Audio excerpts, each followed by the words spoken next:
This is a typical home in a South African township. It is 6 by 4 meters. Emily lives here.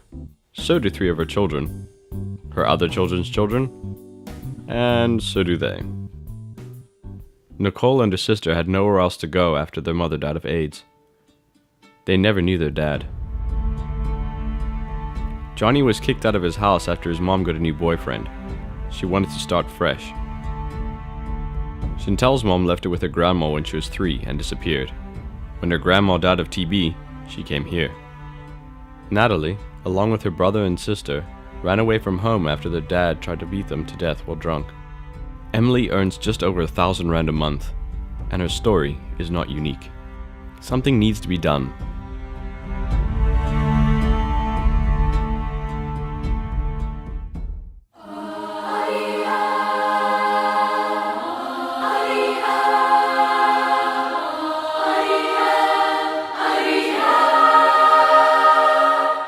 Life was started 10 years ago as an outreach to those children in the community that have been marred by poverty, neglect, and abuse.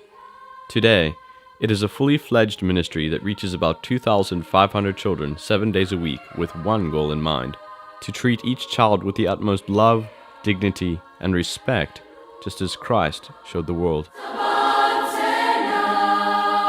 The thing that really moved our hearts to come here in the first place was the devastation we saw in the communities.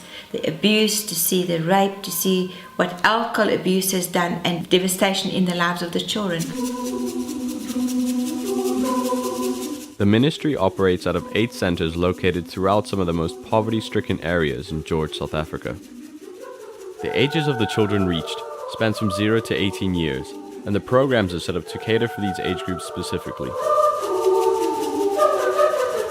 The basic program is facilitated at the centers and runs throughout the week.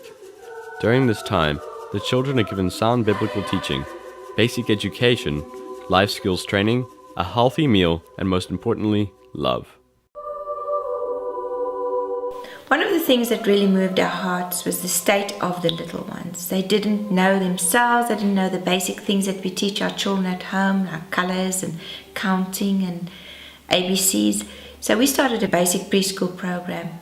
Well, this went so well, and the children did so well once they went to school, that it inspired us to start full-day learning centers, which we have 2 running at the moment.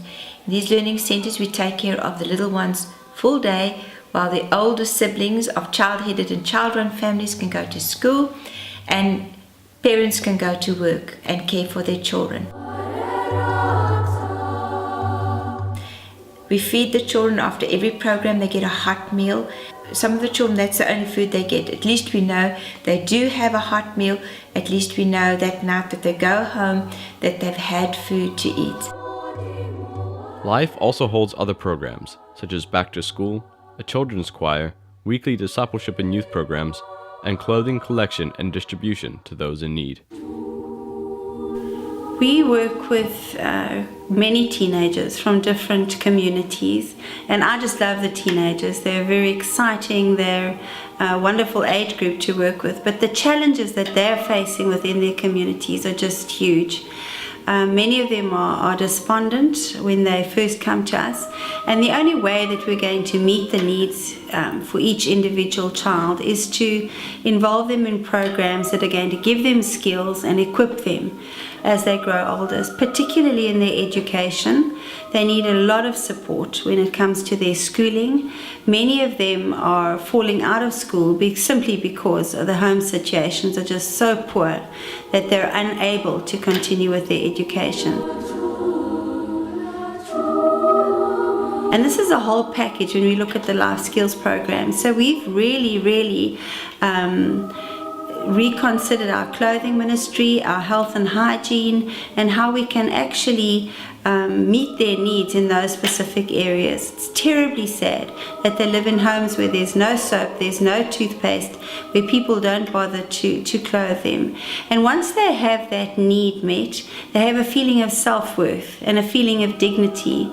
And you start to then work with them in terms of their purpose and their future and that plan that God has for them.